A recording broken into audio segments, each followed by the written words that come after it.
Haleluya. Puji Tuhan saudara-saudari. Semoga Anda dalam keadaan yang sehat, selalu di dalam rahmat dan anugerah Tuhan, setiap hari menjadi orang yang memuliakan Tuhan, mengucap syukur di dalam Tuhan. Baik, kita akan melanjutkan di dalam Kisah Para Rasul pasal 2. Di dalam pasal 1 kita juga sudah telah melihat bahwa Tuhan telah memberikan pendahuluan dan persiapan kepada murid-muridnya, bagaimana supaya mereka bisa melaksanakan ministrinya yang sorgawi. Nah, di dalam Kisah Para Rasul pasal 2 kita melihat mereka memiliki satu permulaan untuk melaksanakan ministri sorgawi, yaitu mereka menerima Roh pada hari Pentakosta. Di dalam Kisah Para Rasul, pelaksanaan di dalam ministri Kristus yang sorgawi terutama dikerjakan oleh dua kelompok besar, yaitu kelompok pertama diwakili oleh kelompok Petrus, dan yang kedua ini diwakili oleh kelompok Rasul Paulus. Baik, mari kita melihat di dalam Kisah Rasul pasal 2 ayat 1. Kita melihat terlebih dahulu apakah makna hari Pentakosta. Di dalam Kisah Para Rasul pasal 2 ayat 1, ketika tiba hari Pentakosta, semua orang percaya berkumpul di satu tempat. Puji Tuhan, setelah murid-muridnya itu balik dari Bukit Zaitun ke Yerusalem, mereka segera berkumpul di satu tempat selama 10 hari. Untuk apa? Tak lain adalah bertekun dengan sehati di dalam doa. Mereka berdoa sehati sepikir adalah untuk menerima janji Bapa. Dan betul, tepat setelah 10 hari, yaitu hari Pentakosta, semua orang percaya berkumpul di satu tempat. Mari kita melihat makna hari Pentakosta. Pentakosta artinya hari ke-50. Dan kalau kita membuat satu perhitungan, 50 hari ini adalah 40 hari ditambah 10 hari di dalam catatan Kisah Para Rasul. Di mana 40 hari ini adalah terhitung kebangkitan Kristus sebagai hari pertama sampai kepada kenaikannya. Lalu ditambah 10 hari mereka menunggu di satu tempat sampai hari yang ke-50 mereka menerima Roh Kudus secara ekonomikal. Di dalam 40 hari Tuhan telah melatih murid-muridnya, melatih mereka dengan penampakan Kristus yang sebentar terlihat, sebentar tidak terlihat. Ini supaya membiasakan mereka mengalami kehadiran Tuhan semakin solid semakin kuat. Sehingga waktu mereka menyaksikan kenaikan Tuhan, mereka berbangga, mereka siap untuk menerima janji Bapa, supaya mereka bisa melaksanakan ministri Kristus yang sorgawi. Dan sebagai responnya mereka berkumpul untuk berdoa, sehati, bertekun. Tidak peduli ancaman siapa, mereka sehati. Saudara-saudari, dengan demikian mereka bersyarat untuk menerima Roh pada hari Pentakosta. Di dalam berita ke-6 kita melihat terlebih dahulu bahwa hari Pentakosta ini juga adalah penggenapan di dalam penggenapan hari raya di dalam Perjanjian Lama. Anda tahu di dalam kitab Imamat pasal 23 itu ada 7 hari raya tahunan yang harus dilaksanakan oleh orang Israel. Tapi saya tidak membahas semuanya sesuai dengan yang ada hubungannya dengan Pentakosta ini. Saya pertama akan menyajikan hari raya Paskah. Di dalam Imamat pasal 23 ayat 4-5. Inilah hari-hari raya yang ditetapkan Tuhan, hari-hari pertemuan kudus yang harus kamu maklumkan masing-masing pada waktunya yang tetap. Dalam bulan yang pertama pada tanggal 14 bulan itu, pada waktu senja ada Paskah bagi Tuhan. Jadi pertama adalah Paskah. Paskah adalah penggenapannya, Paskah adalah Kristus sebagai anak domba Allah yang menghapus dosa dunia. Ini dikatakan di dalam Yohanes pasal 1 ayat 29. Puji Tuhan, Paskah pada waktu itu adalah supaya membuat orang Israel tidak mengalami kematian ya, karena pada waktu itu kan terjadi malaikat berjalan, kalau malaikat melihat ada darah yang dilaburkan di depan pintu, maka keluarga itu akan lewat ya, tidak mengalami kematian. Sedangkan yang tidak ada darah itu di Mesir ya, semuanya mengalami kematian anak sulung. Jadi puji Tuhan, Paskah ini menunjuk kepada Kristus sebagai anak domba Allah yang menghapus dosa dunia. Jadi Anda dan saya menerima penembusan, tidak mengalami kematian, tapi kita mengalami hayat hidupnya yang kekal. Yang kedua, Paskah ini adalah menikmati Kristus sebagai penebusan kita untuk membawa kita keluar dari dunia kepada Allah.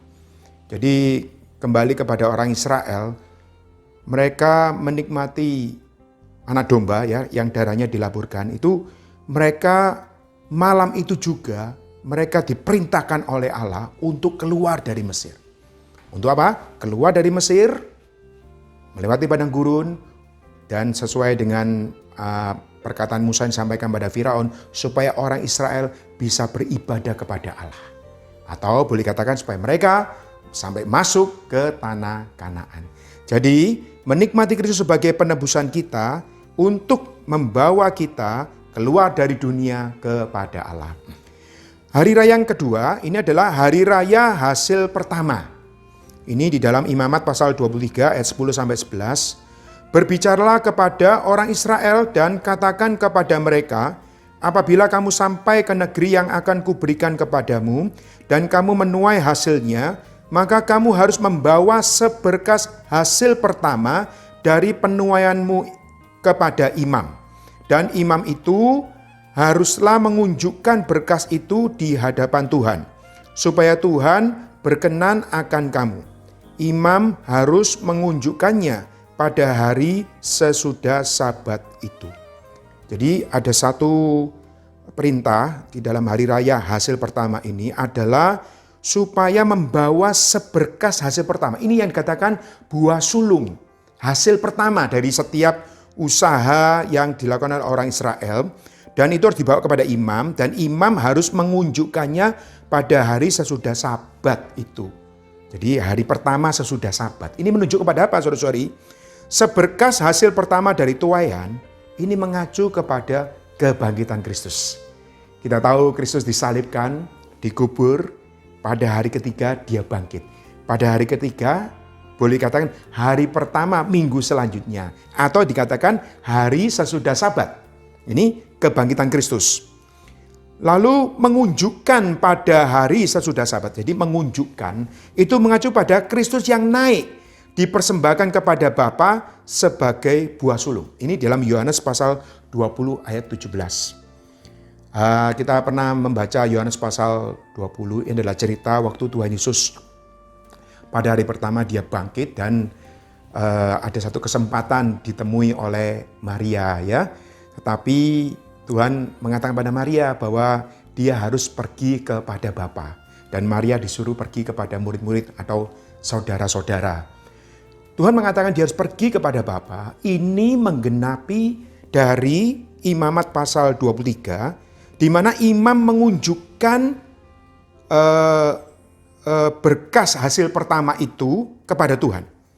Ini menunjuk kepada Kristus yang naik, dipersembahkan kepada Bapa sebagai buah sulung, sebagai kepuasan Bapa. Saudara-saudari, Bapa harus dipuaskan terlebih dahulu, baru manusia dipuaskan. Selanjutnya adalah hari raya 7 minggu. Di dalam Imamat pasal 23 ayat 15-16, kemudian kamu harus menghitung mulai dari hari sesudah Sabat itu, yaitu waktu kamu membawa berkas persembahan unjukan, harus ada genap 7 minggu. Sampai pada hari sesudah Sabat yang ke-7, kamu harus hitung 50 hari. Lalu kamu harus mempersembahkan kurban sajian yang baru kepada Tuhan. Lalu juga disebut hari raya menuai. Di dalam Keluaran pasal 23 ayat 16, kau peliharalah juga hari raya menuai, yakni menuai buah bungaran dari hasil usahamu menabur di ladang. Demikian juga hari raya pengumpulan hasil pada akhir tahun, apabila engkau mengumpulkan hasil usahamu dari ladang.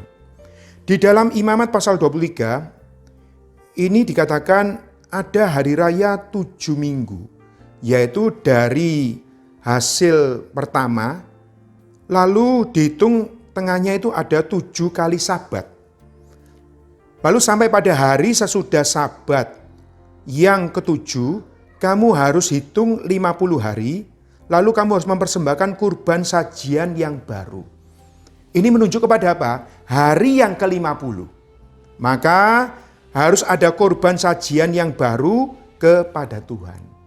Jadi ini adalah hasil tuaian secara bersama-sama yang pada hari ke-50 dijadikan satu kurban sajian yang baru kepada Tuhan. Nah, ini disimpulkan juga sebagai hari raya menuai di dalam Keluaran pasal 23 ayat 16, di mana ada 2. Pertama, menuai buah bungaran dari hasil usahamu. Ini mengacu kepada Kristus yang bangkit, yang secara tersembunyi, secara rahasia dipersembahkan kepada Bapa. Lalu yang kedua adalah hari raya pengumpulan hasil pada akhir tahun. Ini mengacu pada tuaian bersama yang dipersembahkan kepada Tuhan. Ya.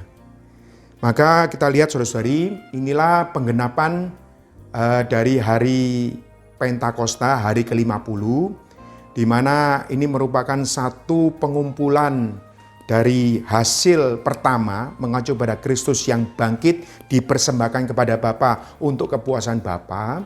Yang kedua adalah tuaian bersama, ini dilakukan 7 minggu, ya. Lalu pada hari ke-50 ini adalah satu persembahan bersama-sama kepada Allah.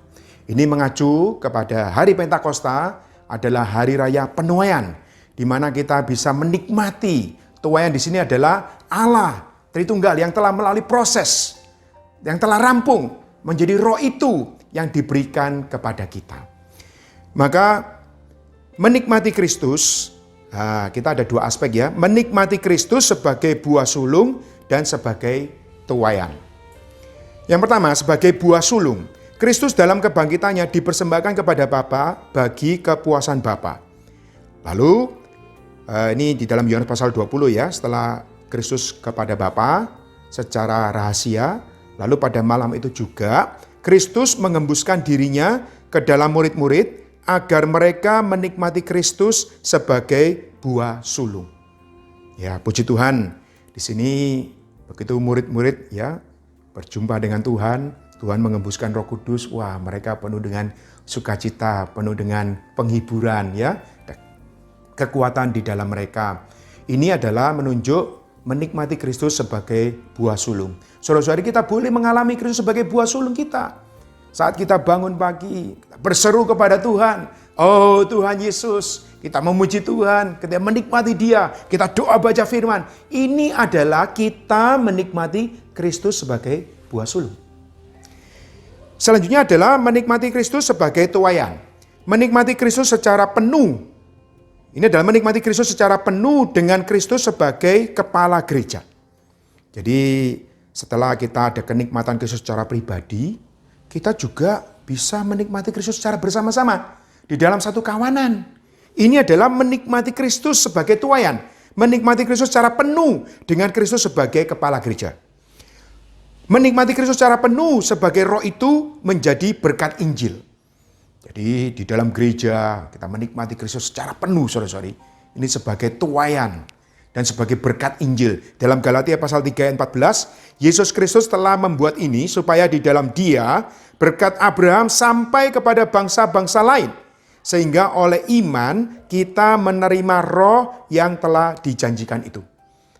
Kristus sebagai tuaian ini kita nikmati menjadi berkat Injil, berkat roh itu.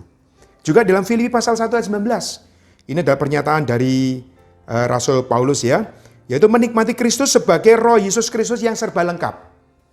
Filipi 1 ayat 19, karena aku tahu bahwa kesudahan semuanya ini ialah keselamatanku oleh doamu dan pertolongan. Nah, pertolongan ini bahasa aslinya adalah suplai serba lengkap roh Yesus Kristus. Filipi adalah tulisan Paulus saat dia berada di penjara, tetapi tubuhnya memang dalam penjara, tapi rohnya, hatinya di dalam Kristus. Dia menikmati Kristus sebagai tuaian yang unggul, ya, yang limpah, sehingga dia bisa menikmati, ya, suplai yang serba lengkap dari Roh Yesus Kristus. Sekali lagi, ini juga bisa kita nikmati saat kita hidup gereja bersama dengan saudara-saudara. Kita bernyanyi, kita menikmati, membagi nikmat. Saudara-saudari, ini adalah kita menikmati Kristus sebagai tuaian kita. Kita menikmati Kristus di dalam pengalaman hari Pentakosta. Semoga ini menguatkan kita di masa pandemi ini. Janganlah khawatir. Kristus sudah tersedia bagi Anda dan saya sebagai tuaian. Baik sebagai buah sulung, juga sebagai tuaian. Sebagai buah sulung bisa kita nikmati secara pribadi. Sebagai tuaian bisa kita nikmati bersama-sama di dalam hidup gereja. Jadi janganlah kita meninggalkan hidup gereja. Kita harus bersama-sama saudara-saudari menikmati Kristus, saling membagi nikmat. Dan ini akan menjadi pembangunan tubuh Kristus. Mulia bagi Tuhan. Amin.